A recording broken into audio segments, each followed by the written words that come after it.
고린도전서 12장 18절 한 절만 우리가 한 목소리로 같이 읽겠습니다. 12장 18절입니다. 같이 읽겠습니다. 읽겠습니다. 그러나 이제 하나님께서 친히 기뻐하시는 대로 지체들을 곧 그것들 각각을 몸 안에 두셨느니라. 아멘. 자, 여기 몸이라고 하면 그 교회를 얘기하는 겁니다. 그리고 지체들 하면 그 교회에 속해 있는 성도들 한 사람 한 사람들을 말하는 거죠. 실제로 몸의 일부가 돼서 같이 섬겨가는 그런 그 교회의 구성원들, 교회에 속한 사람을 여기서 지체다 그렇게 말합니다.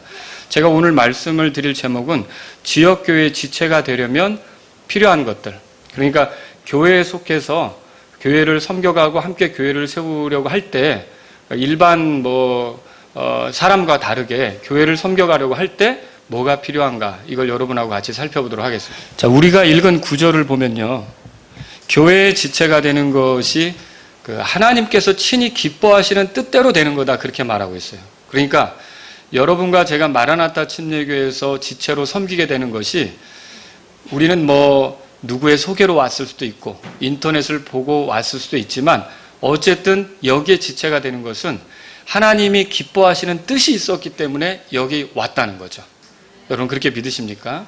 그러면 그런 것으로 인해 우리가 가볍게 생각하면 안 되는 게 있는데 뭐냐면 하나님께서 나를 이 교회를 세우도록, 이 교회를 세워가도록 같이 이렇게 다른 지체들과 모여서 함께 생활하도록 여기 있게 하셨다. 하나님이 나를 여기로 부르셨다는 생각을 가져야 된다는 거죠. 여러분 이게 우리 흔히 생각할 때 목사들은 교회를 섬기는데 소명이 있어서 섬깁니다. 그렇게 말을 해요. 실제로 목사들에게 소명이 있는 게 맞죠. 하나님의 부르심이 없이 어떻게 교회를 섬기겠어요. 근데 목사에게만 소명이 있는 게 아닙니다. 이 교회의 집사든지 혹은 성도들도 여러분 하나님이 친히 기뻐하시는 뜻대로 하나의 교회 속에 속하게 하셨다면 그 사람들이 교회에 있는 게 하나님의 뜻이 있었다는 뜻이에요. 하나님이 나를 부르셨다는 뜻이기 때문에 목사만 소명의식을 갖고 사는 게 아니라 모든 성도들이 하나님이 나를 이 교회로 부르셨다, 이 교회에서 섬기도록 허락하셨다, 이 교회를 세워가도록 여기에 내가 지체가 되게 하셨다. 자, 이런 소명의식을 가져야 되는 게 맞다는 거죠. 그렇게 인정하십니까? 오늘날 그런데 안타까운 것은 대부분의 많은 교회들이 이렇게 교회의 지체가 되는 문제들을 심각하게 다루지 않습니다. 중요하게 다루지 않는다는 말이죠. 그래서 어떤 일이 벌어지냐면 이제 교회에 몇 개월 이렇게 출석을 하잖아요. 6개월이 됐든 1년이 되면 그냥 그 사람의 믿음이 어떤지, 그 사람이 정말 우리 교회 지체가 될 자격이 있는지 이런 것들을 점검하지 않고 그 사람에게 성가대원을 시킵니다. 그리고 그 사람에게 주일학교를 맡깁니다. 또는 그 사람에게 집사의 직분을 주는 거죠. 여러분 이게 굉장히 위험한 일이라는 걸 생각해 보셨습니까?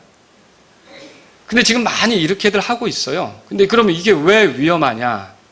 여러분 이것은 위험한 이유를 여러 가지로 말할 수 있지만 두 가지로 말씀드린다면, 첫째, 이단이 기어 들어올 문을 열어놓는 것과 같은 거예요. 우리나라를 떠들썩하게 한 이단이 있어요. 신천지라고 아시죠? 여러분 교회의 지체가 될 자격이 있는지를 점검해야 되죠. 그런데 점검하지 않고 교회 그냥 오래 출석했으니까 받아들인다 그러면 이단도 섞여 들어올 수 있는 거예요. 신천지 같은 사람들이 들어와가지고 가만히 열심히 충성봉사하는 것처럼 있다가 어때요? 목사님의 신임을 얻고 성가대 인도자를 맡든지 교사가 되든지 구역장이 되든지 이렇게 하면 어느덧 돌변해서 자기가 원하는 것을 얼마든지 하게 할 수 있다는 거죠. 그래서 이게 위험한 거예요. 또 이게 왜 위험하냐면요, 교회의 그 정체성에 있어서 우리 교회가 세워질 때는 어떤 교회를 이룰 것인가라고 하는 그 방향이 있단 말이에요.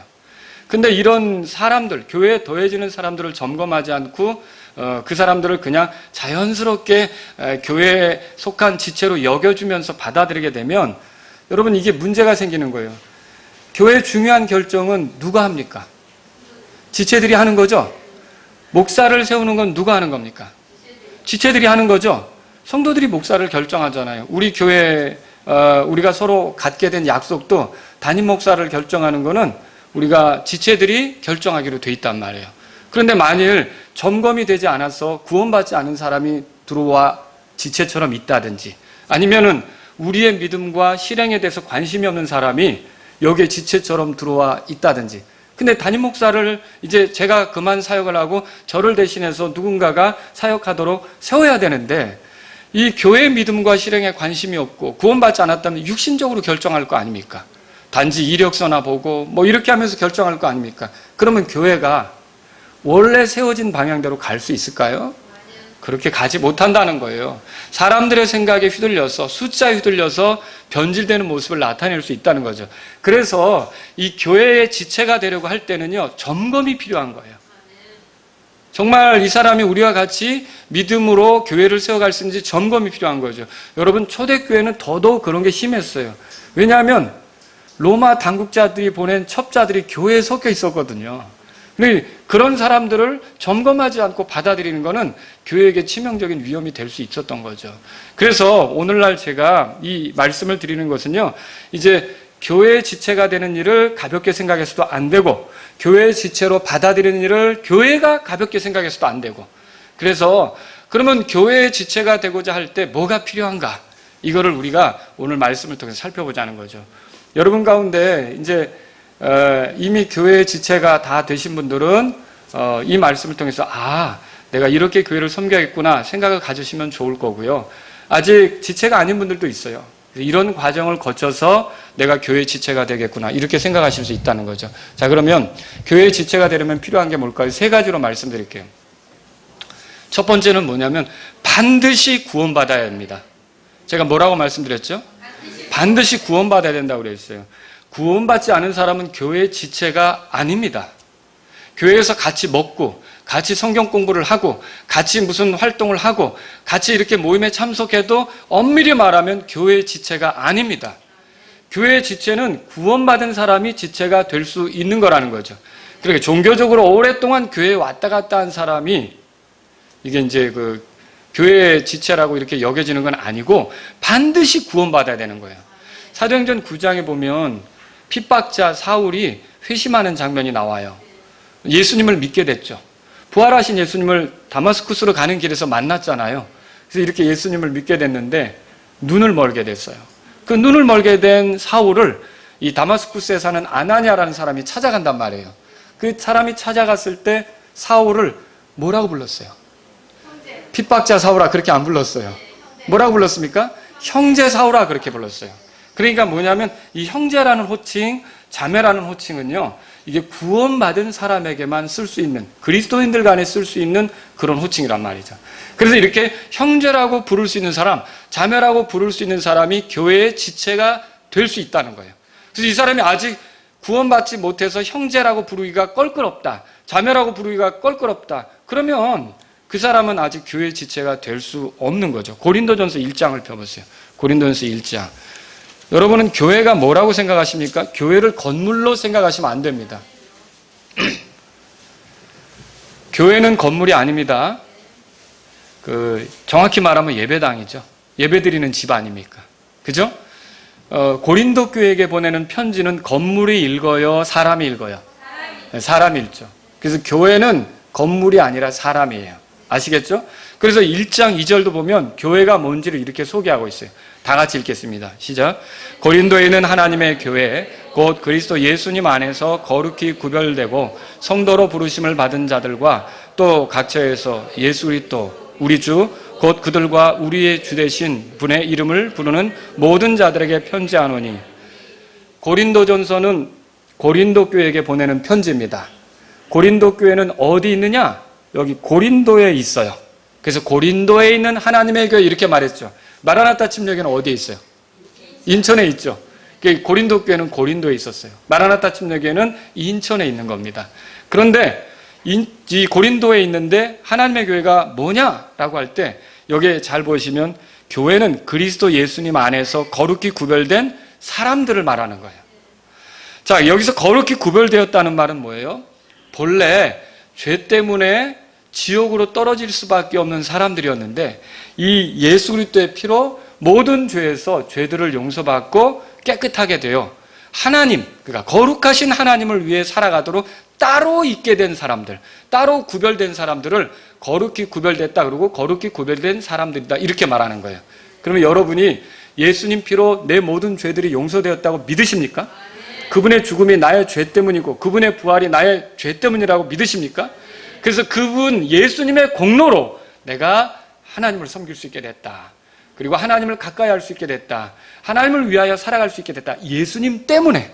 여러분 그렇게 믿으십니까? 그렇게 된 사람이 거룩히 구별된 사람들이에요. 그러니까 그 사람들이 교회를 이루는 거란 말이죠. 자, 그리고 또 여기 두 번째로 보면 성도라 부르심을 받은 자들 그렇게 돼 있어요. 이 천주교에서는요, 성도라는 말을 쓰지 않습니다. 이제 형제자매라는 말은 물론 쓰죠.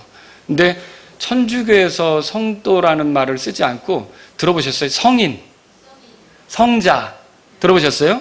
자, 이런 사람들은 죽은 뒤에 그 사람들이 살았을 때 뭔가 대단한 업적이 인정되었을 때 그렇게 이제 성인으로 추대를 하는 거예요. 그 성자로 추대를 하는 거죠. 그런데 사실 그 성인, 성자 이 말이 우리가 지금 본 이 성경에서 성도라는 말 있죠? 이게 같은 거예요. 영어로는 같은 거예요. 그러니까 가톨릭에서 천주교에서는 죽은 사람들만 성도로 이렇게 성인으로 추앙을 하죠. 근데 오늘날 교회에서는 어떻습니까? 여러분 구원받은 성도들 지금 교회 안에서 신앙생활하고 있는 자들을 다 뭐라고 부르는 거예요? 성도라고 부르는 거예요. 이 성도라고 부르는 건 뭐냐면 거룩한 삶, 성화의 삶, 우리 주님을 위한 삶이 가능하게 됐다는 것을 말하는 거예요. 자, 이게 우리 힘으로 가능한 거예요? 예수님 때문에 가능한 거예요? 예수님 때문에 이것이 가능하게 된 사람을 성도다 그렇게 부르는 거예요. 여러분 서로 성도라고 부를 수 있습니까? 거룩히 구별된 그리고 거룩한 삶이 가능한 예수님 때문에 하나님을 닮아가는 그런 삶이 가능한 그런 사람이 됐다라고 말할 수 있습니까? 그 사람들이 교회가 될 수 있다는 거예요. 아시겠죠? 그러니까 이게 성도라 부르심을 받은 자들이 교회가 될 수 있다는 것이죠. 골로새서 1장을 보세요. 골로새 1장. 그래서 성도가 아니면 교회의 지체가 돼요? 안 돼요?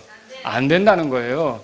그러니까 이 사람이 뭐 국회의원인데 교회에 평상시 부지런히 왔다 갔다 하면서 뭐 이렇게 좋은 활동들을 했지만 구원받은 간증이 없고 예수님의 피로 죄들을 용서받은 사실이 없어서 열심히 하나님을 사랑하기는 하는데 자기 힘으로 노력할 뿐이지 천국에 갈 확신도 없다. 그러면 그 사람은 교회 지체가 될 수 있습니까? 안 되는 거죠. 그 사람 성도라 할 수 있어요? 그렇게 할 수 없는 거죠. 골로새 1장을 찾으셨으면 여러분 거기 1절, 2절 우리 같이 읽어보죠. 시작.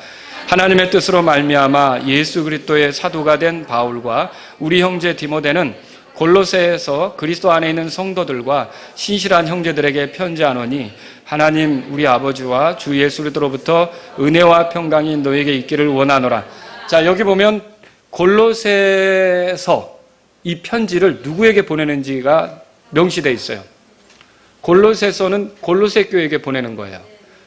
그럼 골로새 교회는 어디 있죠? 골로새라는 지역에 있죠. 그래서 여기 2절에 써 있잖아요. 골로새에서 그리스도 안에 있는 성도들. 그렇죠? 골로새라고 하는 건 마치 우리 인천에 있다고 말하는 것과 같은 거예요. 근데 여기에 이런 표현이 있어요. 그리스도 안에 있는 성도들. 자, 그리스도 안에 있다는 말은 뭘 뜻할까요? 로마서 8장 1절에 보면 그리스도 안에 있는 자들에게는 정죄함이 없다고 그랬어요. 그럼 뭐예요? 그들은 더 이상 심판 대상이 아니에요. 왜 심판 대상이 아니에요? 예수님의 피로 모든 죄를 용서받았기 때문에. 그죠? 그럼 그들은 죽으면 어디로 가는 거예요? 천국으로 가요? 지옥으로 가요? 천국으로 가죠. 이렇게 내가 죽어서 이제 천국에 갈 수 있게 된 사람들 누구 때문에? 예수님 때문에. 그런 자들이 그리스도 안에 있다라고 말하는 거예요. 그리고 그리스도 안에 있는 자들은 육신을 따라 걷지 않고 성령을 따라 걷는다라고 로마서 8장 1절에 또 말하고 있어요. 그럼 뭐예요? 전날에는 자기 옛 본성으로만 살았는데 이제는 자기 안에 들어와 거하시는 성령님을 따라 그 성령님이 일깨우시는 말씀에 순종하기도 하고 하나님을 가까이 하는 것을 좋아하기도 하고 하나님을 알아가는 걸 기뻐하기도 하고 하나님께 경배드리는 것을 즐거워하기도 하는 그 사람이 성도란 말이에요. 그 사람이 그리스도 안에 있는 사람이죠. 그런 사람들, 그러니까 이렇게 정죄함이 없고 그 다음에 성령님을 모신 사람들, 그런 사람들이 성도다 이렇게 얘기하고 있어요. 그 성도를 다르게 뭐라고 불렀어요? 여기 보니까 신실한 뭐라고요? 형제들 그렇게 불렀어요. 그래서 이렇게 형제, 또는 성도 이렇게 부를 수 있는 사람이 교회의 지체가 될 수 있다는 거죠. 여러분은 성도가 되셨습니까? 그리고 여러분은 형제 혹은 자매라고 부름을 받을 수 있는 그런 사람들입니까? 그러면 교회의 지체가 될 수 있는 거예요. 그렇게 되지 않고는 교회의 지체가 될 수 없는 거죠. 빌립보서 1장도 보세요. 빌립보서 1장. 그래서 제가 드리는 말씀의 요지는 교회를 그렇게 오래 다녔어도 예수님을 통해 정죄함이 없고 그리고 성령님을 통해 살아가는 그런 구원, 거듭난 사람이 아니라면 교회의 지체가 될 수도 없고 되어서도 안 된다는 걸 말하는 거예요. 그렇죠? 그러니까 구원받은 명백한 사실이 없는데 교회의 지체가 된다? 이건 아니죠. 성경은 그걸 말하지 않는다는 거예요. 성도가 교회가 되는 거예요. 자, 빌립보서 1장 보세요. 여기 1절에 다 같이 읽겠습니다. 시작. 예수 그리스도의 종 바울과 디모데는 빌립보에서 그리스도 예수님 안에 있는 모든 성도들과 또 감독들과 집사들에게 편지하노니. 자, 빌립보서는 누구에게 보내는 거예요? 빌립보 교회에게 보내는 거죠. 근데 빌립보 교회는 어디 있어요? 우리가 인천에 있다면 빌립보 교회는 어디 있는 거예요? 빌립보라는 도시에 있는 거예요. 아시겠죠? 빌립보라는 도시에 있어요. 그런데 그들은 누구냐면 그리스도 예수님 안에 있어요. 똑같은 말이에요. 주님과 연합해서 정죄가 없고 성령님을 따라 사는 사람들이란 말이죠. 이 사람들을 뭐라고 불러요? 성도라고 부르는 거예요. 자, 여기는 세 가지 그룹이 나오는데 첫째는 성도, 그 다음에 목사라고 할 수 있는 감독들, 그리고 그 뒤에 뭐가 나와요? 집사들. 이렇게 나오잖아요. 우리가 목사라고 부르고 집사라고 부르고 서로 성도라고 부르는 거, 목사하고 집사도 성도인 거 맞죠? 네, 저도 성도예요. 저도 성도예요. 그래서 이 성도는 뭐냐면 예수님 안에 있어서, 그리스도 예수님 안에 있어서 구원받은 자들을 성도라고 하는데 이 편지가 성도들에게 보내진 거예요. 그러면 그 편지가 그 교회, 빌립보 교회 성도들에게 보내진 거라면 교회를 이루는 사람들이 누구냐라고 할 때 성도인 사람만 교회에 속하는 지체가 될 수 있다는 걸 발견하는 거죠. 그러니까 구원받지 못했는데도 그냥 아무렇지도 않게 다 받아들일 게 아니라 그 사람들이 교회에 오면 우리가 도와줘야 될 일이 뭘까요? 그 사람들이 구원받을 수 있도록 복음을 전해야죠. 복음을 전한다는 건 누구를 전한다는 거예요? 예수님을 전한다는 거죠. 그러니까 헌금하면 됐어. 봉사 잘하니까 됐어. 그리고 안 빠지니까 됐어. 이게 아니라는 거예요. 물론 그런 거 좋은 일이죠. 그러나 그 사람이 헌금하고 봉사하고 교회 안 빠지고 그렇게 열심히 다녔다가 지옥 가면 어떻게 할 거예요? 얼마나 안타까운 일이에요. 그 사람에게 정말 중요한 건 뭐예요? 예수님을 알아야죠. 에티오피아 내시가 예루살렘에 경배하러 왔다가 고향으로 돌아가는데 가는 길에 성경을 읽었단 말이에요. 근데 성경을 읽는데 그거 뭐 이사야서 53장 읽는데 털 깎는 자 앞에서 잠잠한 어린 양같이 고난받으신 그런 양에 대한 것을 읽는데 그거 읽으면서 그게 누군지 알아요? 몰라요? 몰랐죠. 성경 읽어도 모르는 경우가 있다고요. 근데 그때 누가 가까이 다가갔어요. 빌립이 다가가서 읽는 것을 깨닫습니까? 라고 물으니까 가르쳐주는 사람이 없는데 어떻게 알겠냐. 지금도요, 교회 안에 보면 이걸 누군가가 가르쳐주지 않았기 때문에 헌금 바치고 봉사하고 안 빠지고 이렇게만 할 뿐이지 이 예수님이 누군지를 정확히 모르고 사는 사람도 있다는 거죠. 이렇게 되지 않으려면 어떻게 돼요? 예수님을 전해줘야 되는 거죠. 그래서 모든 교회에 온 사람들에게는 예수님에 대해서 들을 수 있도록 도와줘야 되는 거예요. 그래서 그들이 구원받을 수 있도록 도와줘야 되는 거예요. 그리고 그들이 진짜 구원받아서 성도라고 일컬어질 때야 비로소 그 사람들이 교회의 지체가 되는 거예요. 진짜로 교회에 들어올 수 있는 사람이 되는 거라는 걸 여러분과 제가 알아야 되겠습니다. 그렇게 믿으십니까? 자, 고린도전서 1장 2절로 돌아가 보세요. 거기에 돌아가 보면 고린도전서 1장 2절에 세 번째로 뭐라고 나오냐면, 자, 처음에 거룩히 구별된 사람들, 두 번째로 성도로 부르심을 받은 자들, 그리고 세 번째로 뭐가 나옵니까? 예수 그리스도 우리의 주, 곧 그들과 우리의 주 되신 분의 이름을 부르는 모든 자들, 그러니까 주의 이름을 부르는 자들이죠.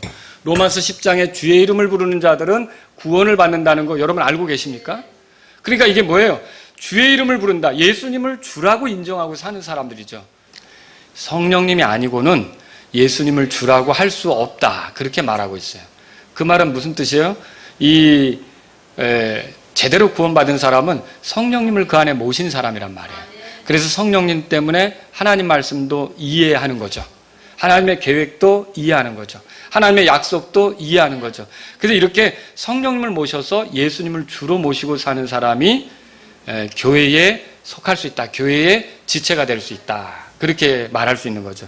여러분은 성령님을 받으셨습니까? 받아야 됩니까? 그래서 성령님을 받아야 되는 사람은 아직 교회 지체가 되면 안 됩니다. 그 사람은 성령님을 받고 나서 교회 지체가 돼야 됩니다. 예수님을 믿을 때는 성령님이 들어오시잖아요. 구원받을 때는 성령님이 들어오시잖아요. 그걸 우리는 성령님을 받았다고 할 수 있는 거죠. 물론 성령님으로 충만하게 되느냐 혹은 육신적이 되느냐 이 문제는 다른 거고요. 그죠? 여러분 안에 성령님이 거하십니까? 죄를 지을 때마다 내 안에서 그건 아니라고 일깨워 주시고, 내가 하나님이 기뻐하는 뜻에 따라 살 때마다 나를 격려하시면서 기쁨을 주시고, 이런 보이지는 않지만 성령님이 내 안에 거하십니까? 그러면 여러분은 교회의 지체가 될 수 있는 거예요. 그래서 구원받지 않은 사람은 절대 교회의 지체로 받아들여져서도 안 되고, 구원받지도 않고 구원 문제를 점검하지도 않고 자기 스스로를 교회 지체인 것처럼 생각해서도 안 되는 거란 말이에요. 첫 번째는 뭐예요? 그러니까 반드시 필요한 게 구원받아야 된다. 교회의 지체가 되려면 구원받아야 돼요. 이거 안 하고도 오늘날 그냥 받아들이는 경우가 많은데 이건 성경대로 하지 않는 거라는 거죠. 두 번째는 뭐냐면 지체가 되려면 반드시 침례를 받아야 됩니다. 자, 예수님께서는 자신의 제자들에 이렇게 명령하셨죠. 마태복음 28장에 가보세요. 마태복음 28장. 그러니까 침례받지 않으면 이제 일반 교회에서는 세례라고 합니다. 근데 이 침례받지 않으면 어때요? 침례받지 않으면 교회 지체가 되어서는 안 됩니다.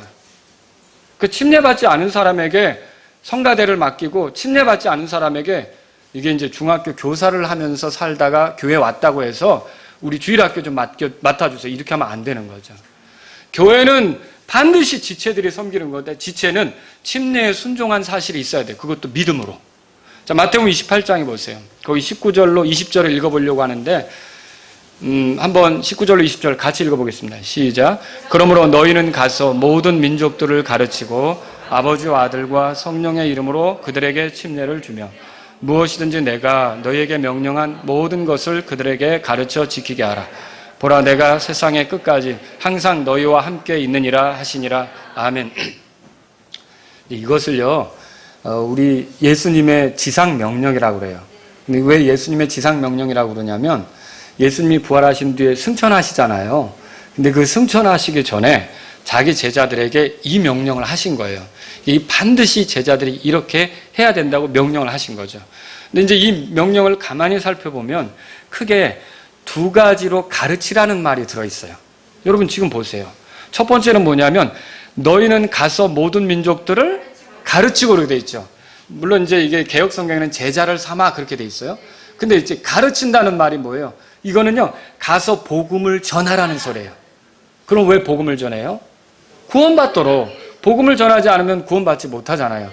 그러면 구원받는 일이 필요하기 때문에 가서 복음을 전하라는 거예요. 그러니까 첫 번째 이 가르치라는 말은 그게 뭐냐면 한 혼이 멸망에서 건져지도록 구원받도록 그렇게 복음을 전하라는 소리예요. 두 번째 가르치라는 말이 있죠. 20절에 보면 무엇이든지 내가 너에게 명령한 모든 것을 그들에게 가르쳐 지키게 하라. 이때 가르치라는 건 뭐예요? 자, 이미 복음을 받은 사람, 그러면 거기서 끝나지 말고 그 사람을 데려다가 모든 주의 명령을 가르쳐서 지키게 하라는 거예요. 자, 이걸 다른 말로 양육시킨다 할 수 있어요. 근데 이런 양육을 누가 시킵니까? 교회가 시키는 거죠. 여러분 구원받고 그냥 산속에 산다, 그 사람이 자라갈 수 있을 것 같아요? 구원받고 교회를 통해 말씀을 지속적으로 들어야, 기도 생활을 같이 해야, 복음도 전해야 이게 양육이 되면서 자라갈 수 있잖아요. 그러니까 이게 두 번째로 가르친다는 건 교회 생활을 얘기하는 거예요. 그래서 이 주님의 관심은 크게 두 가지인데, 하나는 모든 사람이 구원받는 게 주님의 관심이에요.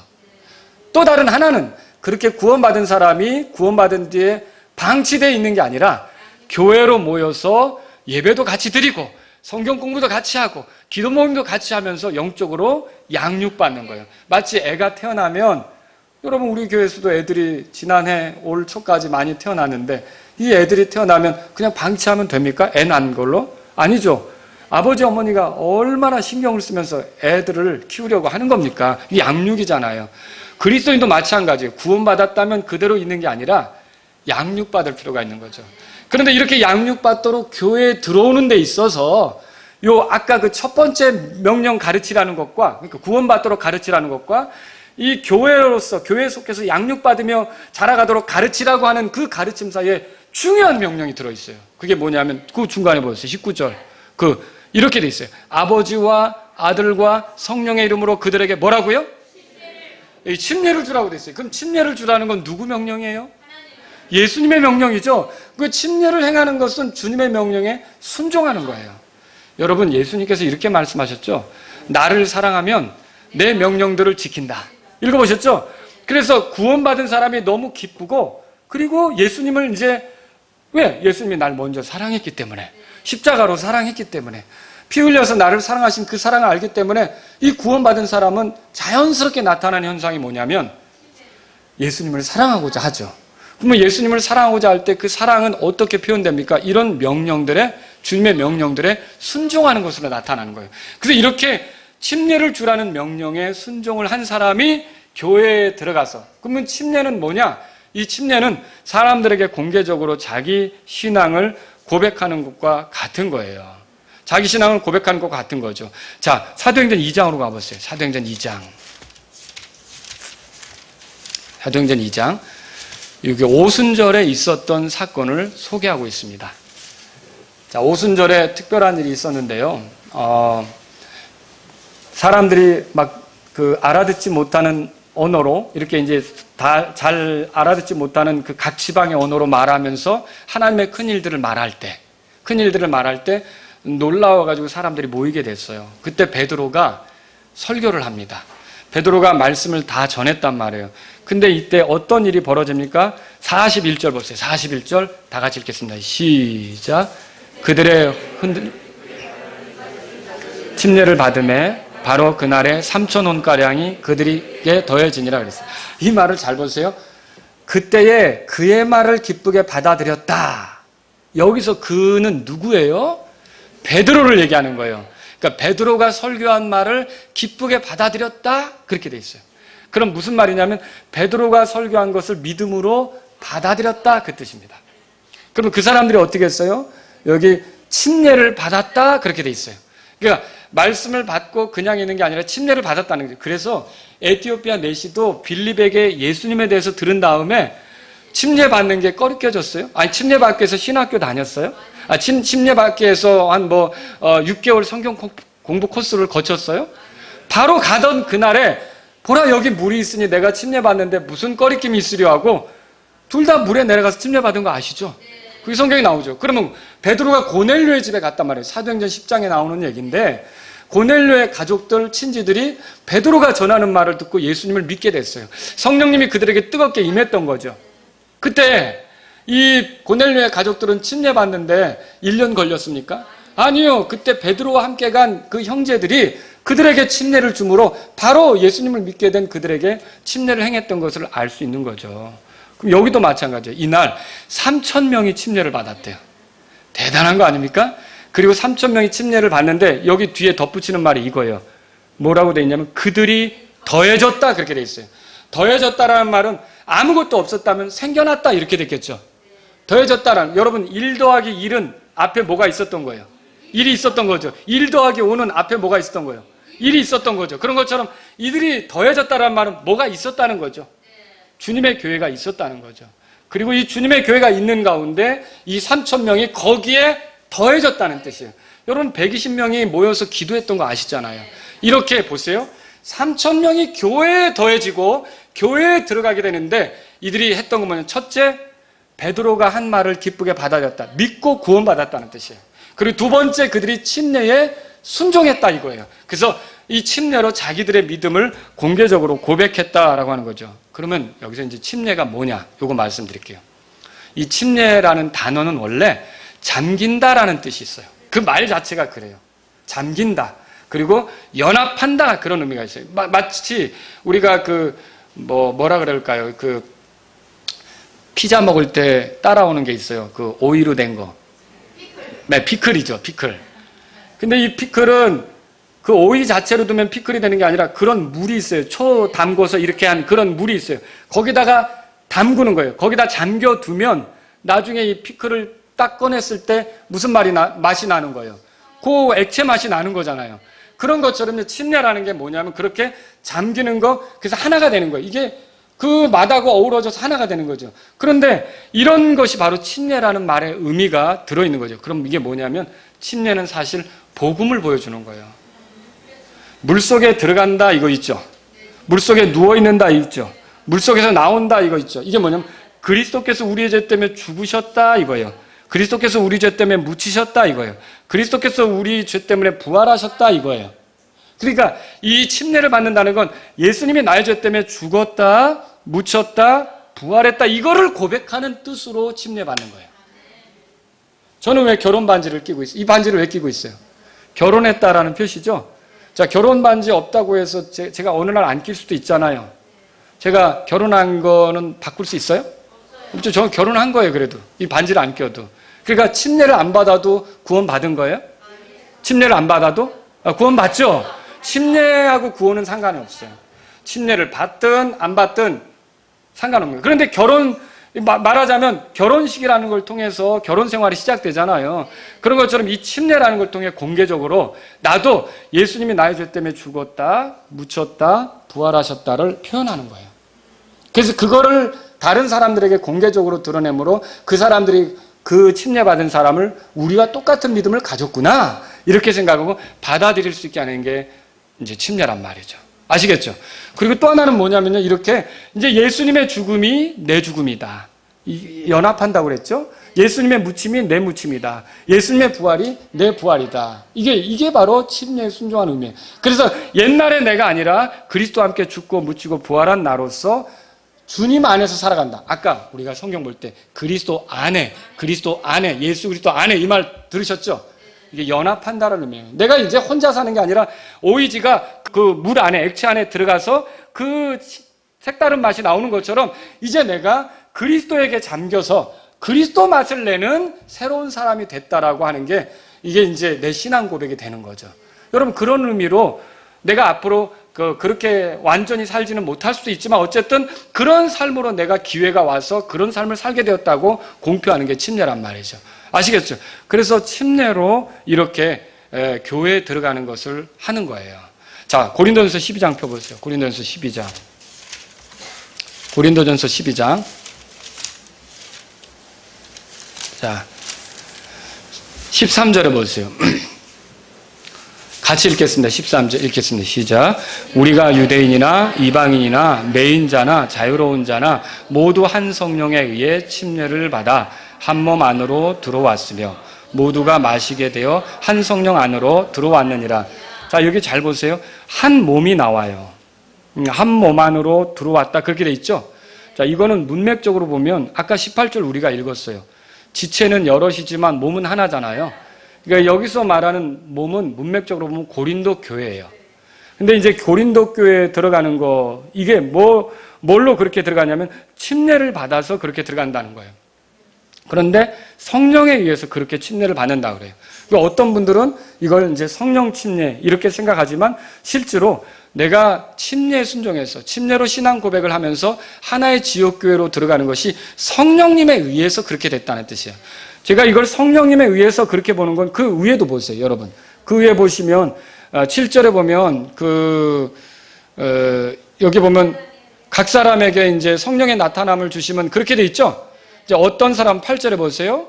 여기 성령을 통하여 지식의 말씀을, 성령을 통하여 지혜의 말씀을, 지식의 말씀을 9절에 보세요. 성령을 통하여 믿음을, 성령을 통하여 병 고치는 선물을 이렇게 할 때 여기에 다 표현되어 있는 그런 표현 방법으로 13절에도 성령을 통하여 침례를 받아 그런 거예요.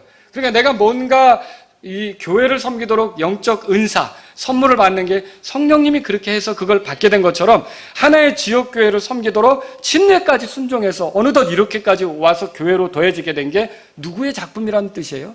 성령님의 작품이라는 뜻이죠. 아시겠죠?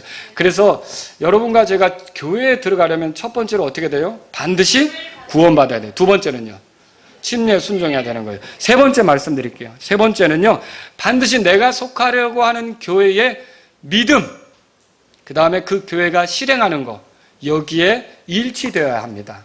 그러니까 그것을 따라야 한다는 거죠. 여러분, 모든 교회가 다 똑같이 믿습니까? 어떻든가요? 모든 교회가 다 똑같이 실행하던가요? 어떤 것을 행할 때? 그렇게 하진 않습니다. 여러분이 가만히 보세요. 어떤 교회는 여자에게 직분을 줍니다. 그러나 어떤 교회는 그렇게 하지 않습니다. 어떤 교회는 방언으로 기도합니다. 그러나 알아듣지 못하는 소리죠. 그러나 어떤 교회는 그렇게 하지 않습니다. 한마디를 해도 알아듣는 소리로 하는 교회가 있습니다. 어떤 교회는 유아 세례를 줍니다. 그러나 어떤 교회는 유아 세례를 주지 않습니다.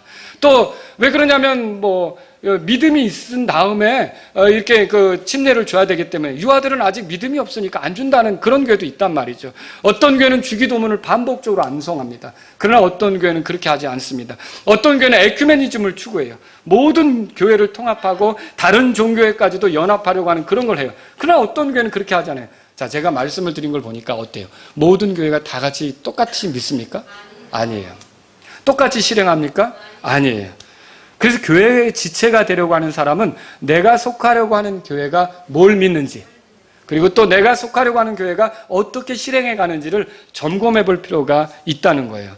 자, 성경 기록을 읽고 능숙한 사람은 그런 걸 잘 하겠죠. 그래서 어떤 교회로 갔다가 이 교회는 내가 이 믿음에 동의하기가 어렵다, 이렇게 해서 떠날 수 있단 말이에요. 다른 교회를 찾아갈 수 있단 말이에요. 그런데 성경 기록에 익숙하지 않은 사람, 이제 막 예수님을 믿은 사람은 어떨까요? 그런 사람은 참 어렵겠죠. 그런 경우는 자기에게 복음을 준, 그래서 예수님을 알게 한 그 교회로 인도되어져서 생활하는 게 보편적으로 시작할 수 있는, 교회 생활을 시작할 수 있는 길이 된다는 거죠. 아시겠죠? 그런데 그때 어떻게 하는 거예요? 그 교회로 들어가면서 이제 그 교회 믿음과 실행에 따르기로 하면서 그렇게 가는 거라는 거죠. 그러면 여기서 중요한 게 있어요. 믿음과 실행을 결정하는 그런 근거, 우리가 믿을 거를 결정하고 우리가 어떻게 실행해야 될지를 결정하는 근거는 뭐죠? 이게 성경 기록이에요. 근데 교회들이 다 성경 기록 보는 거 아니에요? 그죠? 다 성경 기록을 보고 있어요. 근데 왜 다르죠? 자, 이거는 성경 기록을 대하는 태도가 다르기 때문에, 또는 성경을 이해하는 정도가 다르기 때문에, 이렇게 사람에 의해서 성경이 해석되기 때문에 이렇게 다른 차이를 드러낼 수가 있다는 것이죠. 우리가 한 교회, 한 지역교회 지체가 되겠다는 것은 이제 그 교회 믿음과 실행을 따르겠다는 뜻이에요. 아시겠죠? 여러분이 마라나타 침례교회 지체가 된다는 말은 마라나타 침례교회가 믿는 대로 가겠다는 뜻이에요. 그리고 마라나타 침례교회가 실행하는 대로 같이 하겠다 이거죠. 예를 들어 마라나타 침례교회가 하나님이 말씀을 주시고 그 말씀을 오늘날 우리 시절에까지 보존해 주셔서 우리가 말씀대로 살 수 있도록 인도하신다, 그런 정확한 성경 기록을 우리에게 주실 수 있다, 이걸 마라나타 침례교회가 믿으면 여러분도 어떻게 하겠다는 거예요? 같이 그렇게 하겠다는 뜻이죠.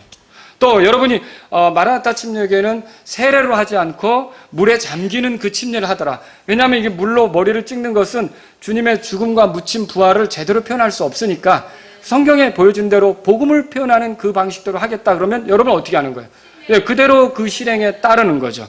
자, 그래서 동일한 믿음이, 같은 믿음이 참 중요한 거예요. 바울은 고린도전서 4장 13절에서 이렇게 말했어요. 고린도 교회를 향해 기록된 바 내가 믿었으므로 말하였노라 한 것 같이 우리가 같은 믿음의 영을 가졌으니 우리도 믿음으로 또한 말하는, 같은 믿음, 이런 말을 표현했어요.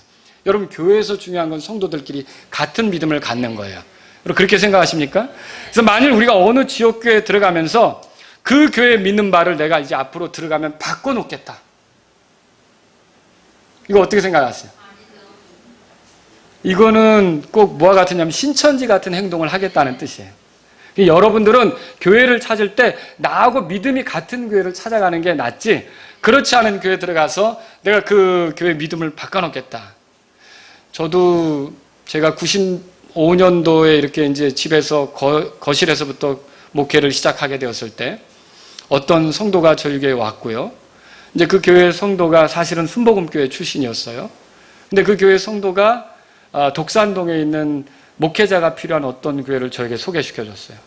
사실 저도 그래서 제가 거기 가서 말씀을 전하기도 했어요. 복음을 전했죠. 사람들이 구원받아야 되니까. 그런데 그 교회에서 이제 목회를 할 것에 대해서 제안을 했는데 상당히 저한테는 어렵더라고요. 왜 어려우냐면 바꿀 게 많잖아요. 그렇죠? 그런데 그것을 하게 되면 그 교회 성도들하고 얼마나 힘든 시간을 보내겠어요. 그래서 개척하는 것이 훨씬 더, 지금처럼 그냥 적어도 성도들을 데리고 가는 것이 낫겠다 싶어서 그때 그런 것들이 잘 성사되지 않고 넘어갔던 적이 있어요.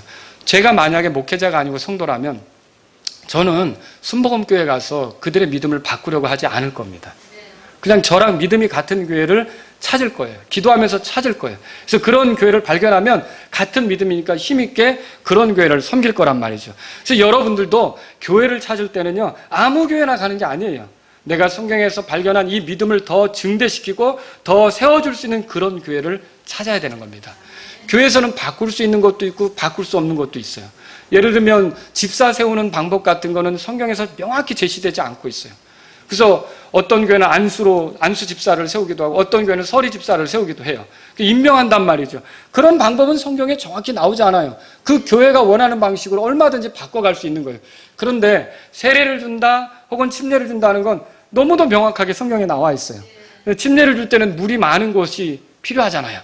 그런 것처럼 이렇게 바꿀 수 없는 것을 내가 바꾸려고 시도해서는 안 되는 거죠.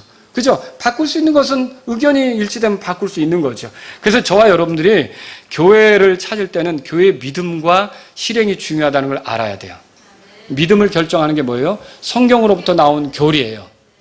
실행은 뭐예요? 성경에서 발견한 전통이에요. 자, 한번 성경을 찾아보세요. 로마서 16장. 로마서 16장.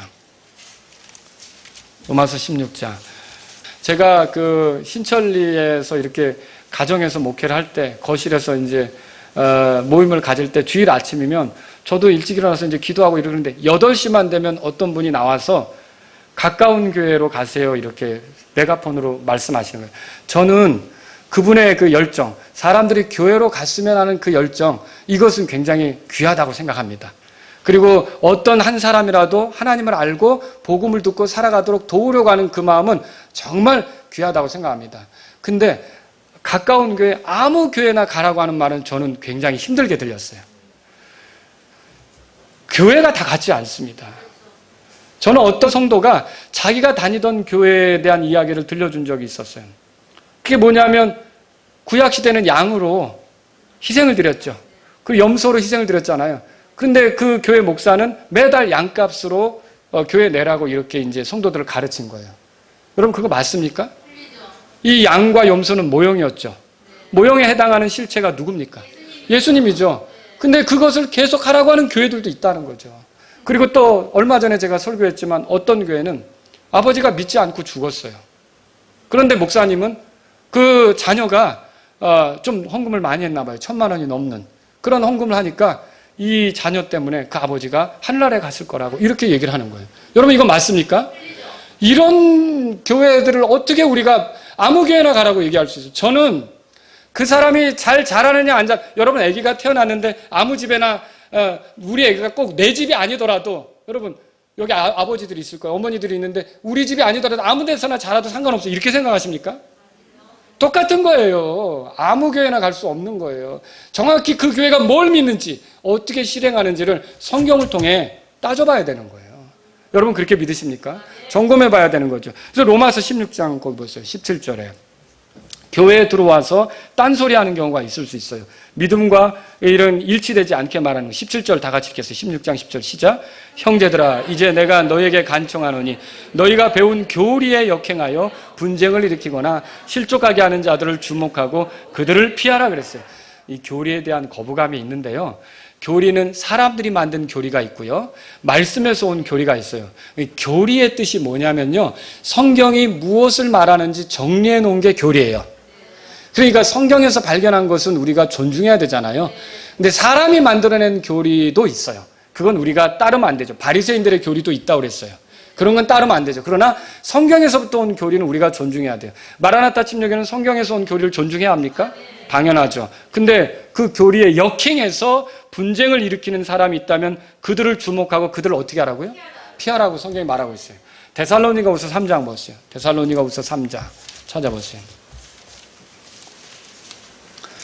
그래서 저는요, 교회로 인도하는 거 좋습니다. 그러나 여러분이 누군가를 교회로 인도할 때는 꼼꼼히 그 교회를 살펴봐야 돼요. 정말 그 교회가 안전한지, 내가 그 구원받은 사람을 그곳으로 인도할 때 거기서 양육될 수 있을 것인지. 자, 3장 보세요. 6절에. 제가 아까 실행은 전통에 해당한다고 그랬죠. 전통도 두 가지예요. 사람이 만든 전통은 안 지켜도 되는 거예요. 뭐 지킬 수도 있지만 안 지켜도 되는 거죠. 그런데 말씀에서 온 전통은 어떨까요? 지켜야 되는 거예요. 6절 다 같이 읽겠습니다. 시작. 이제 형제들아 우리 주 예수 그리스도의 이름으로 우리가 너에게 명령하노니 너희는 질서 없이 걷고 우리에게서 받은 전통대로 걷지 않은 모든 형제들에게서 떠나라. 바울이 데살로니가 교회에게 뭐라고 말하냐면 우리 교회가 갖게 된 전통이 있지 않느냐. 그 전통은 어디서 온 거예요? 말씀에서 온 거죠. 그 전통대로 하지 않으려고 하는 사람은 질서 없이 걷는다 그랬어요. 혼란스럽게 한다는 거예요. 무질서하게 만든다는 거예요. 그런 사람하고는 어떻게 하라고 돼 있어요? 떠나라 그렇게 돼 있죠. 그러니까 이게 뭐예요? 여러분과 제가 믿음, 무엇을 믿는지의 문제, 어떻게 행동하는지의 문제, 이걸 성경에 기초해서 바르게 가르쳐 줄 수 있는 교회를 찾아야 된다는 거죠. 아무 교회나 가도 되는 거 아니란 말입니다. 교회를 크게 혼란스럽게 할 수 있는 가장 문제 많은 사람이 누군지 아세요? 목사도 아닌데 어느 지역교회에 들어가서 그 교회 성도들 자기처럼 믿게 만들겠다고 하는 야심을 가진 사람이에요. 그래서 어때요? 이제 목사 보이지 않는 곳에서 어때요? 사람들을 붙잡고 자기 것을 가르치기 시작하죠. 자, 그렇게 되면 어떤 일이 벌어질까요? 교회 분쟁이 일어나겠죠. 신천지가 그런 일을 해왔어요. 신천지가 그런 일을 해왔다고요. 그래서 이게 얼마나 자, 뭔가 내가 들어가서 교회 성도들 나처럼 믿게 해야겠다. 그런 생각이 있는 사람에게 해주고 싶은 충고는 이거예요. 한마디, 교회를 개척하시라. 그 얘기를 해주고 싶은 거예요.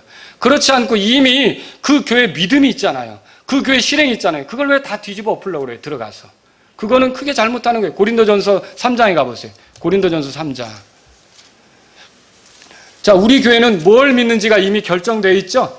우리가 어떻게 실행해야 될지가 이미 결정되어 있죠? 자, 그래서 입회할 때마다 그거 한 번씩 읽어보라고 하잖아요. 그런데 이거는 저도 마음대로 바꾸기 어려운 거예요. 우리 교회에서 믿는 바를 바꾸려고 할 때는 성도들의 100% 동의가 필요한데 100% 동의라면 바꾸기가 어렵죠. 그래서 교회는 그 믿음을 지켜가야 되는 거예요. 거기 고린도전서 여러분이 3장에 찾으셨으면 17절에 보세요. 다 같이 읽겠습니다. 시작. 누구든지 하나님의 성전을 더럽히면 하나님께서 그를 멸하시리니 하나님의 성전은 거룩하며 너희가 곧 그 성전이라. 자, 대답해 보세요. 여기서 너희는 누구예요? 고린도 교회예요. 고린도 교회는 하나님의 성전이라고 그랬어요. 우리도 하나님의 성전이에요. 우리는 돌들이에요. 아시겠죠? 근데 성전을 더럽히면 하나님께서 어떻게 하신다고요? 멸하신다 그랬어요. 그래서 저는 그 신천지의 그런 술수들이 굉장히 사악한 거라고 말하고 싶은 거예요. 교회에 들어가서 그 교회를 허물어뜨리려고 하고 그 교회를 어지럽히고 더럽히는 이 죄는 하나님께서 멸하신다고 여기 성경에 써 있는 거예요. 제발 이런 식으로 살지 않아야 되는 거죠. 그러고서 어떻게 하나님께 속한 사람들인 것처럼 그렇게 떠들고 다니냐는 거죠. 이건 정말 가증한 일이라는 거죠. 여러분, 그래서 이제 우리가 교회의 믿음, 실행, 이걸 서로 같이 세워가려고 하는 뜻으로 교회에 더해진다. 여러분, 이걸 이제 기억하시면 되겠어요. 말씀을 정리할게요. 저는 오늘 한 지역교회 지체가 되려면 무엇이 필요한지 말씀드렸어요. 어떻게 잘 기억하시나 볼게요. 3가지 말씀드렸는데 첫 번째 뭐였어요? 반드시 구원받아야 된다. 두 번째, 반드시 침례로 공개적으로 자기도 믿는다는 걸 표해야 된다. 세 번째, 내가 들어가려고 하는 교회의 믿음과 실행에 일치돼야 된다. 내가 당신들처럼 믿겠다. 당신들처럼 같이 아멘하면서 가겠다. 그래야 분쟁이 안 생기죠. 이것이 필요하다는 거죠. 그래서 여러분 가운데 교회 생활을 제대로 하고 싶은 분이 있다면 구원받으시라고 말씀드리고 싶어요. 예수님을 구주로 모시세요. 그분이 십자가에서 피로써 여러분의 죄 때문에 희생되신 것을 믿고 그분이 죽으시고 부활하심을 통해 구원되는 걸 믿고 예수님의 그 희생을 통해 모든 죄들이 용서된다는 걸 믿고 예수님을 구주로 받아들이시기 바랍니다. 또 교회에 속하게 된 것을 여러분은요, 소명으로 생각하셔야 돼요. 목사님만 불렀어요? 이 교회 섬기라고? 나도 불렀다고. 하나님이 나를 이 마라나타 침략에 있게 했다고. 여러분이 어떤 교회에 있든지 그 교회를 섬기도록 하나님이 나를 불렀다고 소명을 의식을 갖고 생활하시기 바랍니다. 또 교회를 정하는 문제를 너무 가볍게 생각하지 마세요. 그 교회 믿음과 실행을 점검하셔야 돼요. 그리고 그런 교회를 찾기 위해 기도해야 돼요. 또 교회를 어지럽히거나 혼란스럽게 하는 사람으로 나타나지 않도록 조심해야 돼요. 교회를 더럽히는 건 하나님께서 멸하신다고 이렇게 경고하셨어요. 저는 최근에 엔돌핀 박사, 이상구 박사라고 들어보셨어요? 이분이 간증하는 걸 들었어요. 이분이 제가 기뻤던 건 몸담고 있던 안식일 교회를 35년 만에 떠났어요. 야, 잘 나왔더라고요. 근데 나오게 된 계기를 제가 듣게 됐어요. 어떻게 나왔느냐? 자, 병원에서 안식일 교인이 2달밖에 못 사는 그런 진단을 받고 암으로 심각해서 죽어가고 있었어요. 근데 이제 이 안식일 교인이 이 박사님, 그러니까 의사니까 물은 거예요. 나는 그러면 2달밖에 못 사는데 죽으면 하늘나라 갈 수 있을까요? 근데 그 묻는 자체가 못 가는 거 아닙니까? 그죠? 그 2달밖에 못 사는 사람은 그게 얼마나 절박하겠어요. 그런데 거기서 왜 못 가는다고 생각하는지 물었던 거예요. 근데 안식일 교회가 이단인 게 여기에 있는 거예요. 이유가. 그게 뭐냐면 조사심판교리가 있어요. 그게 뭔지 아세요? 이게 어떻게 평생을 보냈던지 죽게 되면 그 사람이 과연 생전에 율법대로 살았는지를 조사해서 그 율법대로 잘 살았으면 하늘나라 가는 거고 그렇게 살지 못했으면 못 들어가는 거예요. 그러니 자기의 삶을 돌아볼 때 못 산 게 많거든요. 그러니까 이게 하늘나라에 가는 게 자신이 없는 거죠. 그러니까 그 조사심판교리가 굉장히 무서운 거죠. 그런데 이 박사는 무슨 생각을 했냐면 예수님이 십자가에서 우리의 죄값을 치러줬으면 은혜로 우리가 구원받고 내가 많이 부족해도 그분이 날 사랑하셨기 때문에 십자가의 사랑으로 하늘나라에 가는 건데 이 교리에 매여가지고 여태까지 그 확신도 없이 이렇게 끙끙거리다니 거기서 이제 이분이 정신을 차리고 거기를 나오게 된 거였어요. 돌아오게 된 거였어요. 여러분 보세요. 이거 우리가 믿음에 이게 맞지 않는 그런 상황이 있으면 어떻게 되는 거예요? 나와야 되는 게 우리 맞는 거죠. 그렇죠? 우리가 이런 걸 보게 되는 거예요. 그래서 여러분과 제가 믿지 않는 자와 결혼해서 그 사람을 믿게 하는 게 쉬워요? 어려워요? 어렵죠. 그렇게 살면 안 되잖아요. 믿는 사람하고 결혼해야지. 똑같아요. 나하고 믿음이 다른 교회에 굳이 들어가서 그 믿음을, 그 교회 식구들의 믿음을 내가 다 바꾸겠다고 하는 게 어려워요? 쉬워요? 어렵죠. 그거 해도 안 되는 일이고요. 그러니까 저와 여러분들은요, 성경을 부지런히 보면서 말씀이 믿음을 주잖아요. 믿음을 갖고 그 믿음과 동일한 교회를 찾으시고 그 교회에서 그 믿음으로 교회를 세워가려고 하는 여러분과 제가 돼야 된다는 거죠. 그리고 우리 믿음은 어떻게 자라는 거예요? 계속 말씀을 보면서 믿음이 자라잖아요. 여러분이 이 말씀을 부지런히 보면서 믿음을 이렇게 증대시켜가는 저와 여러분들이 될 수 있기를 바랍니다. 우리 기도하겠습니다. 오늘 여러분이 지역교회를 섬기게 된 것에 대해서 하나님 나를 여기에 있게 하셨군요. 나를 여기 있게 하신 주님의 소명에 맞게 내가 충직하게 교회 섬기기를 원합니다. 이런 분이 있다면 오늘 기도하십시오. 그리고 내 주변에 교회 생활한다고 하지만 구원받지 못한 채 정말 하나님 편에서는 지체가 아닌데 그렇게 사는 사람이 생각나거든 그들을 위해 기도해 주십시오. 그들이 진짜로 구원받아서 제대로 믿음 생활할 수 있도록 기도해 주십시오. 그리고 이 마라나타 침례교회가 견고하게 믿음의 실행에 성경에서 발견한 대로 일치되게 가도록 기도해 주십시오. 자, 오늘 말씀을 생각하면서 여러분이 한 2, 3분 정도 기도하는 시간을 가지면 좋겠습니다.